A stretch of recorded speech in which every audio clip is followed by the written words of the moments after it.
গতকাল বনগাঁ পুলিশ দুজনকে গ্রেপ্তার করেছিল। দুজন ওই সনাতনী ট্রাস্ট বোর্ড না বিজেপির সদস্য মানে সমর্থক বা নেতা।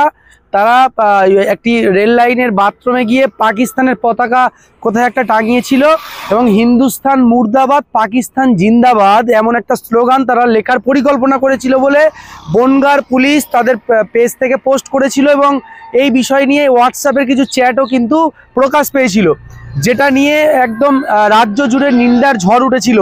শুভেন্দু অধিকারী তিনি যে ছাব্বিশটা পাকিস্তানের পতাকা পুড়িয়েছিলেন এই যে বিধানসভার সামনে, আর বাকি কিছু প্লাস্টিকের মধ্যে ছিল, সেগুলো কি রাজ্যে আগুন জ্বালানোর জন্য, রাজ্যের ধর্মনিরপেক্ষতা নষ্ট করার জন্য, মুসলিমদের বদনাম করার জন্য, রাজ্যের প্রশাসনকে বিপদে ফেলার জন্য, রাজ্য সরকারকে বদনাম করার জন্য কি তিনি এমনটা সেই পতাকাগুলো রেখে দিলেন?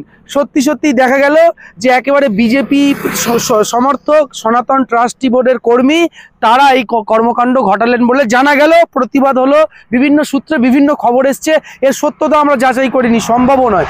আজকে হঠাৎ করে সোশ্যাল মিডিয়া খুলে দেখা যাচ্ছে বিজেপির একজন আইনজীবী পোস্ট করেছেন যে এরা জামিনে ছাড়া পেয়েছে, ফুলের মালা দিয়ে বরণ করা হচ্ছে। কি আশ্চর্য ভাবুন, পাকিস্তানের পতাকা রাখতে গিয়ে ধরা পড়লো। মানে বাংলায় থাকবে, বাংলায় খাবে, দেশে থাকবে, দেশের খাবে, আর পাকিস্তানের পতাকা নিয়ে অশান্তি বাঁধানোর জন্য বা মনে মনে পাকিস্তানের প্রেম বা ভালোবাসা রেখে দেবে, আর হিন্দুস্তান মুর্দাবাদ বলবে বলে পরিকল্পনা বা চক্রান্ত করবে। কত বড় দেশদ্রোহী গদ্দারেরা! প্রশাসন অত্যন্ত সক্রিয়ভাবে ব্যবস্থা নিয়েছিল, কিন্তু দেখা গেল যে আজকে তাদের জামিন হয়ে গেল, যা নিয়ে অনেকেই হাউ হুতাশা করছে। সত্যি আমি নিজেও হতাশ হয়েছি যে দেশের এই পরিস্থিতিতে দাঁড়িয়ে যারা দেশবিরোধী কার্যক্রম করছে তাদের কিভাবে জামিন হয়ে যায়।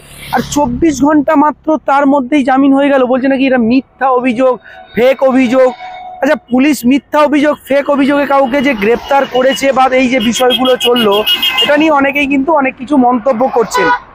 মেন বিষয় যেটা, সেটা হলো যে দীর্ঘদিন ধরে ওমর খালিদ, সার্জিল ইমামরা জেলের মধ্যে রয়েছে, তারা কি তাহলে ধর্মীয় কারণে তাদেরকে আটকে রাখা হচ্ছে বলে সোশ্যাল মিডিয়ায় অনেক প্রশ্ন উঠেছে। এবং এই যে আইনের প্রতি, সংবিধানের প্রতি মানুষের যে একটা বিশ্বাস, ভালোবাসা, একটা ভক্তি, একটা আস্থা, এই আস্থা কোথাও থেকে কিন্তু একটা দুর্বল হচ্ছে, এই আস্থা কোথাও থেকে একটা নষ্ট হচ্ছে বলে অনেকেই সোশ্যাল মিডিয়ায় সেগুলো কিন্তু পোস্ট করছেন।